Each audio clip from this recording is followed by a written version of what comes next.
My elevator pitch for counseling is that we should be treating our brain health the same way that we're treating our physical health. So you don't go for a run or go to the gym just when you're feeling like crappy about yourself.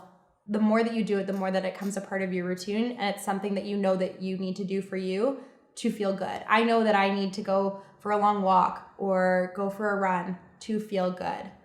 It doesn't mean that because I feel crappy, I need to do those things. It's the same way with going to counseling, where it's like, to feel good about my brain space, I need to go and hang out with my counselor for an hour once in a while and just be able to clear and to have that fog cleared. It doesn't mean that I have to be in the depths of it.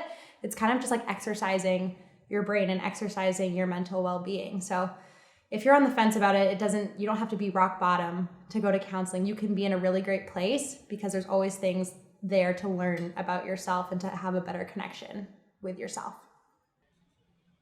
If somebody approached me and asked me about my opinion of counseling, I would say that counseling, therapy, the gauntlet of help from outside of myself has been the single greatest gesture to myself that I've ever sort of taken on, and that I would share that same sentiment with another person.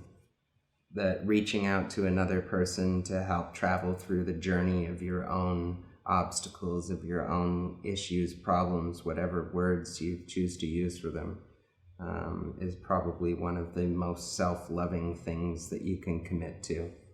And that this world, this experience that we're living in, can feel very lonely at times, but that there is no greater gesture to the experience of life than bringing other people in to that experience, and that asking for help is something that should be celebrated.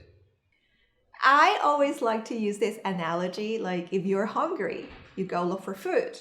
If you're cold, you go get a jacket.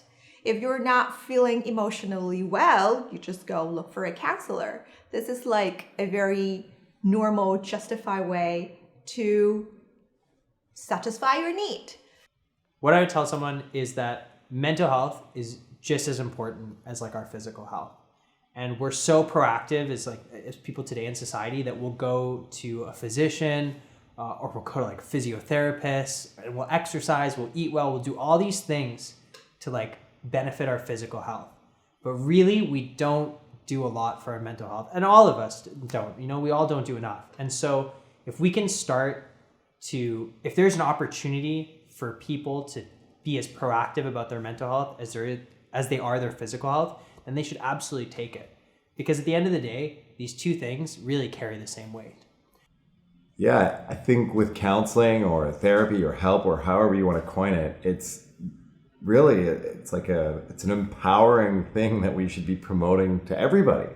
And so with my friends now, I feel a lot more secure in my experience in the therapeutic or counseling world, that I only, pump them up or support them in a way where it's like, sweet, you're in a spot where you're willing to like go and get help and explore what's really going on for yourself. And like, what's better than that? Like you get to actually experience yourself in your skin for genuinely who you are, and then receive love and affection or care or attention based on that genuine nature of yourself. Like there's nothing better. So I encourage people, my friends, my community, off the top of my head. And then the question I always ask too is how bad do things have to get? And that's been something that's been imparted onto me as wisdom is, a small problem that I'm bearing is actually a really big one, because I'm willing to let that fester and get worse or manifest or be a consistent voice in my head, where really, if there is something going on, or if I have repetitive thoughts, or if I'm doing some behavior that I'm ashamed of, addressing it's going to be so much healthier for me and the people around me in the long run, rather than burying it. So how bad does it have to get is something that's like imprinted on my mind.